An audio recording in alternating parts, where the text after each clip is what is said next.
दोस्तों, अंग्रेजी में एक कहावत है, what we know is a drop, what we don't know is an ocean.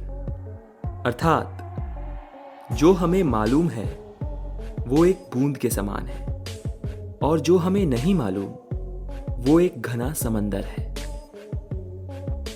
आज मैं जिस चीज पर बात करने वाला हूं उसे बहुत से लोग माइथोलॉजी कहते हैं, पर मैं तो इसे हमारा इतिहास मानता हूं। खैर, सबकी अपनी अपनी सोच है। वैसे आज मैं सिर्फ हमारे इतिहास के बारे में ही नहीं बल्कि हमारे इतिहास से जुड़े वर्तमान के बारे में भी बताने वाला हूं। तो आज का ये टॉपिक आपके लिए काफी मजेदार तो होने वाला है। तो बिना किसी देरी के चलिए मुड़कर देखते हैं हमारे इतिहास की तरफ। दोस्तों, आज हम बात करेंगे एक ऐसे मंदिर के बारे में जो भारत के 4 प्रमुख धामों में से एक धाम है और जहां पर भगवान श्री कृष्ण का दिल आज भी मौजूद है, जो कि अभी भी धड़क रहा है। जी हां, आज मैं बात करने वाला हूं उड़ीसा के पुरी में स्थित जगन्नाथ मंदिर के बारे में। ये मंदिर भगवान विष्णु के 8वें अवतार भगवान श्री कृष्ण को समर्पित किया गया है। हमारे पुराणों में इसे धरती का वैकुंठ कहा गया है। ये भगवान विष्णु के 4 धामों में से एक धाम है। इस मंदिर को विभिन्न नामों से भी जाना जाता है, जैसे कि श्री क्षेत्र, श्री पुरुषोत्तम क्षेत्र, शाक क्षेत्र, नीलांचल, नीलगिरी और श्री जगन्नाथपुरी। कहा जाता है कि ये वैष्णव संप्रदाय का मंदिर है। इस मंदिर में मंदिर के तीनों मुख्य देवता भगवान जगन्नाथ, उनके बड़े भाई बलभद्र और बहन सुभद्रा तीनों 3 अलग अलग भव्य सुसज्जित रथों में विराजमान होकर नगर की यात्रा को निकलते हैं।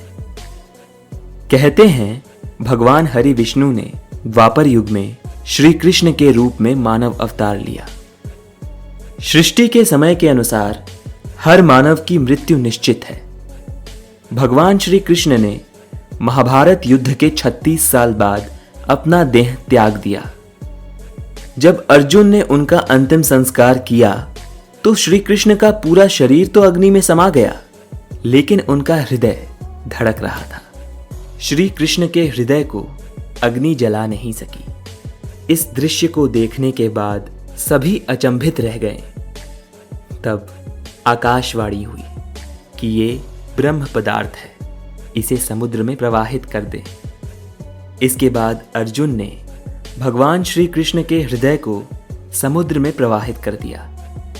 कहा जाता है कि जल में प्रवाहित श्री कृष्ण के हृदय ने एक लकड़ी का रूप ले लिया और पानी में बहते बहते ओडिशा के समुद्र तट पर पहुंच गया। एक बार वहां के राजा इंद्रयुम्न को श्री कृष्ण ने सपने में दर्शन दिए और कहा, नीलांचल पर्वत की एक गुफा में मेरी एक मूर्ति है, उसे नील माधव कहते हैं। तुम एक मंदिर बनवाकर उसमें मेरी ये मूर्ति स्थापित कर दो। दोस्तों, यहां पर आपके मन में सवाल जरूर आया होगा कि भगवान अपने लिए ही मंदिर बनवाने को क्यों कहेंगे। तो मैं सच कहूं तो इसका जवाब मेरे पास नहीं है, लेकिन मैं इतना जानता हूं कि श्री कृष्ण जो भी करते हैं उसके पीछे जरूर कोई ना कोई कारण छुपा होता है। सुबह जागते ही राजा इंद्रयुम्न ने भगवान श्री कृष्ण की बताई गई जगह पर अपने सेवकों को मूर्ति की खोज में भेजा। उनमें से एक सेवक का नाम ब्राह्मण विद्यापति था। विद्यापति ने सुन रखा था कि सबर कबीले के लोग नील माधव की पूजा करते हैं और उन्होंने अपने देवता की इस मूर्ति को नीलांचल पर्वत की गुफा में छुपा कर रखा है। वो ये भी जानते थे कि सबर कबीले का मुखिया विश्वावसु सुनील माधव का उपासक है और उसी ने मूर्ति को गुफा में छुपा रखा है। विद्यापति बहुत ही चतुर थे। उन्होंने मुखिया की बेटी से विवाह कर लिया और आखिर में वो अपनी पत्नी के जरिए नील माधव की गुफा तक पहुंचने में सफल हो गए। उन्होंने वो मूर्ति चुरा ली और राजा को लाकर दे दी। विश्वावसु अपने आराध्य देव की मूर्ति चोरी होने से बहुत दुखी हुआ। और अपने भक्त के दुखी से भगवान भी दुखी हो गए और गुफा में लौट आए। लेकिन साथ ही इंद्रदयुम्न से वादा किया कि वो एक दिन उनके पास जरूर लौटेंगे, पर शर्त है कि वो एक दिन उनके लिए विशाल मंदिर बनवाते। राजा ने मंदिर बनवा दिया और भगवान विष्णु से मंदिर में विराजमान होने के लिए आग्रह किया। इस पर भगवान ने कहा कि तुम मेरी मूर्ति बनाने के लिए समुद्र में तैर रहे पेड़ के टुकड़े को लेकर आओ, जो द्वारिका से समुद्र में तैरकर पूरी आ रहा है। राजा के सेवकों ने उस पेड़ के टुकड़े को ढूंढ लिया, लेकिन सब लोग मिलकर भी उस टुकड़े को उठा नहीं पाए। तब राजा को समझ में आ गया कि नीलमाधव के अनन्य भक्त सबर कबीले के मुखिया विश्वावसु की सहायता लेनी पड़ेगी। सब उस वक्त हैरान रह गए जब विश्वावसु भारी भरकम लकड़ी को उठाकर मंदिर तक ले आए। अब बारी थी लकड़ी से भगवान की मूर्ति बनाने की। राजा के कारीगरों ने लाख कोशिश कर ली, लेकिन कोई भी लकड़ी में एक छेनी तक नहीं लगा सका। तब तीनों लोकों के कुशल कारीगर स्वयं भगवान विश्वकर्मा एक बूढ़े व्यक्ति का रूप धारण करके आए। उन्होंने राजा से कहा कि वे नीलमाधव की मूर्ति बना सकते हैं, लेकिन साथ ही उन्होंने अपनी शर्तें भी रखी कि वे 21 दिन तक मूर्ति बनाएंगे और अकेले में ही बनाएंगे। कोई भी उनको मूर्ति बनाते हुए नहीं देख सकता। उनकी शर्त मान ली गई। वो एक कमरे में अकेले मूर्ति बनाते थे। बाहर लोगों को आरी छेनी हथौड़े की आवाज आती रहती थी। राजा इंद्रदयुम्न की रानी गुडिचा अपने आप को रोक नहीं पाई। वो दरवाजे के पास गई तो उसे कोई आवाज सुनाई नहीं दी। इससे वो घबरा गई। उन्हें लगा कि बूढ़ा कारीगर मर गया है। उन्होंने राजा को इसकी सूचना दी। अंदर से कोई आवाज नहीं दे रहा था, तो राजा को भी ऐसा ही लगा। सभी शर्तों और चेतावनियों को दरकिनार करते हुए राजा ने कमरे का दरवाजा खोलने का आदेश दिया। जैसे ही कमरा खोला गया तो वो बूढ़ा व्यक्ति गायब था और उसमें 3 अधूरी मूर्तियां मिली। भगवान नीलमाधव और उनके भाई के छोटे छोटे हाथ बने थे, लेकिन उनकी टांगे नहीं, जबकि सुभद्रा के हाथ पांव बनाए ही नहीं गए थे। राजा ने इसे ही भगवान की इच्छा मानकर इन्हीं अधूरी मूर्तियों को स्थापित कर दिया। तब से लेकर आज तक तीनों भाई बहन इसी रूप में विद्यमान हैं। जिस मंदिर को आज आप देख रहे हैं वो 7वीं सदी में बनवाया गया था। हालांकि इस मंदिर का निर्माण ईसा पूर्व 2 में भी हुआ था। यह मंदिर 3 बार टूट चुका है। 1174 ईस्वी में उड़ीसा के शासक अनंग भीम देव ने इनका पुनः निर्माण करवाया था। मुख्य मंदिर के आसपास लगभग 30 छोटे बड़े मंदिर स्थापित हैं। तो दोस्तों, ये है जगन्नाथ मंदिर के बनने की कहानी। भगवान समय समय पर अपने होने का एहसास लोगों को करवाते रहते हैं। उनका ये एहसास अत्यंत ही चमत्कारी होता है, जिसे आप इस मंदिर में जाकर महसूस कर सकते हैं। कहते हैं कि भगवान श्री कृष्ण का हृदय आज भी श्री जगन्नाथ मंदिर की मूर्ति में मौजूद है। भगवान के इस हृदय अंश को ब्रह्म पदार्थ कहते हैं। भगवान श्री जगन्नाथ की मूर्ति का निर्माण नीम की लकड़ी से किया जाता है और हर 12 साल में जब भगवान जगन्नाथ जी की मूर्ति बदली जाती है तो इस ब्रह्म पदार्थ को पुरानी मूर्ति से निकालकर नई मूर्ति में रखा जाता है।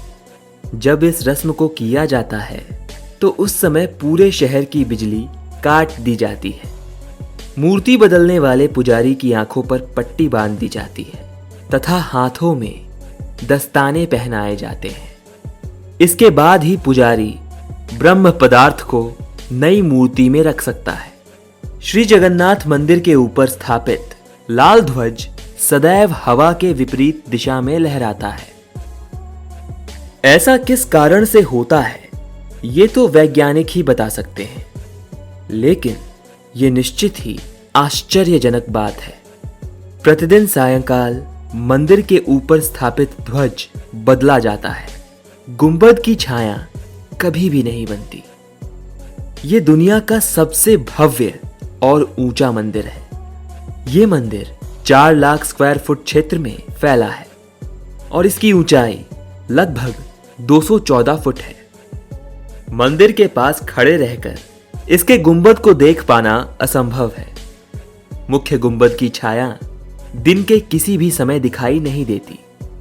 पुरी में किसी भी स्थान से आप मंदिर के शीर्ष पर लगे सुदर्शन चक्र को देखेंगे तो वो आपको सदैव अपने सामने ही दिखेगा। यही नहीं, आपको यहाँ पर दुनिया का सबसे बड़ा रसोई घर, 500 रसोइये और 300 सहयोगियों के साथ देखने को मिलता है। भगवान जगन्नाथ का प्रसाद लगभग 20 लाख भक्त हर रोज ग्रहण करते हैं।